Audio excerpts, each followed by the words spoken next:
If you made your birthday visible on your Gmail account, but you wish to hide your year of birth, then in this video, I'm going to show you how you can hide your year of birth on Gmail account. If this video helps, please like and subscribe to this channel.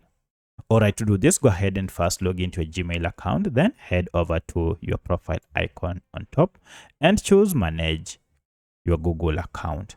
By clicking this, now we have here a side menu. Go ahead and look for personal info and click on it. From here, you'll see your personal information, and among them is birthday. So if I click on birthday here, you can see it is set to anyone, which means everyone is able to see my birthday.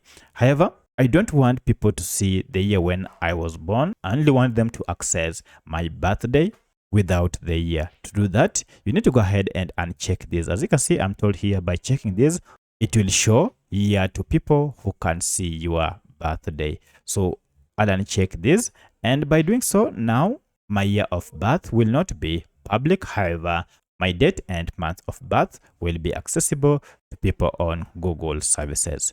So that's how you can hide or make your year of birth private on Gmail. If you have any other question, kindly let me know in the comment section. Otherwise, thanks for watching, and let's meet in the next video.